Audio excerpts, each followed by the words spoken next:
والله هو الاتصال انقطع تقريبا من الجمعة الصبح يعني احنا كنا متواصلين تقريبا، كنا بنتصل حوالي 10 مرات في اليوم ولا حاجة، كل شوية نطمن عليه يعني. لكن من يوم الجمعة الصبح تقريبا دي كانت آخر مكالمة، وهو قال احنا ممكن لما ندخل شوية في البحر فهيبقى صعب التواصل معاكم يعني بالاتصال.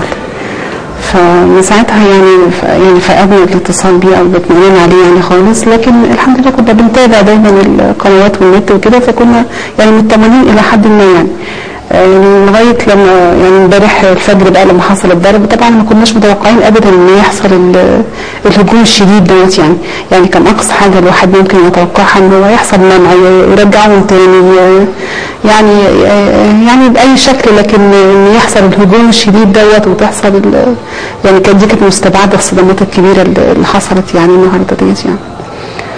ما تبتديش من الدكتور انه يتراجع انه يسافر؟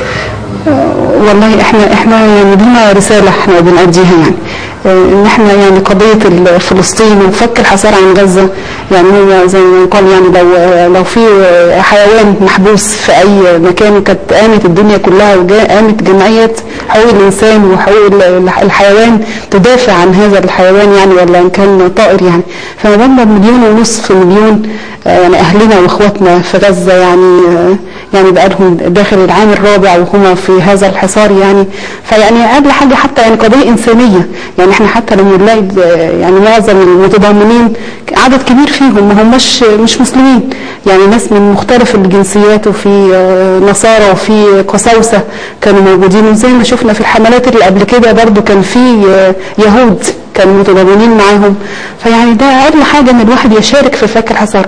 الحمد لله بفضل الله ما ندمناش. طبعا في يعني اكيد الواحد اكيد يعني كزوجه قلقانه عليه، لكن كندم الحمد لله ما ندمناش. الحمد لله ربنا ان شاء الله يشرفنا يعني بان احنا يعني نساهم في فك الحصار يعني ان شاء الله. ايه الرساله اللي حابه توجهيها لاي حد؟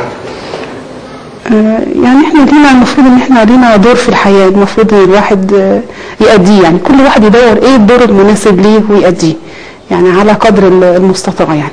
فهو دكتور محمد الحمد لله كان حاسس ان هو يعني دوره كبير، فالحمد لله قام بالدور المطلوب منه، وان شاء الله هو يكون ان شاء الله يعني محتسب الاجر عند ربنا وما بيندمش ابدا على اقدامه يعني في هذه القافله بالرغم من كل المخاطر اللي حصلت يعني.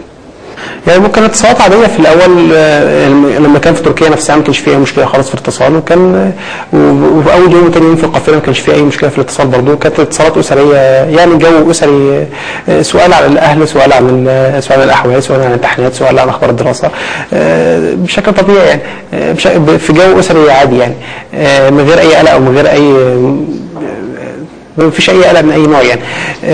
لكن طبعا مع بدء التهديدات الاسرائيليه ومع بدء التصريحات الناريه اللي كانت بتطلع من رموز في اسرائيل يعني، تصريحات الجيش وتصريحات وزاره الخارجيه وتصريحات اللي بتقول انها هتحتجز وهتستقل وهتمنع الاسطول يوصل لمساره وكده.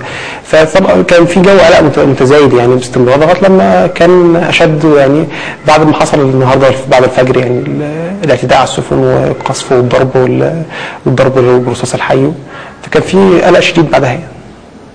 وطمنتوا ازاي؟ الاتصالات طبعا في الفتره ديت كانت مقطوعه يعني النهارده وامبارح واول ما كانش فيها اتصالات من اي نوع يعني، ربما بسبب التشويش وربما بسبب اسباب ثانيه يعني، لكن ما كانش فيها اي نوع من الاتصال في اليومين اللي فاتوا يعني. ما فيش اي جهه رسميه اتصلت بينا، وكان بس في بعض النواب راحوا برئيس مجلس الشعب وطلبوا منه الوقوف على اخر ما حدث يعني واخر التطورات، وخدوا منه محاضره تطمينات يعني، لكن احنا كاسره ما فيش اي جهه رسميه اتصلت بينا يعني.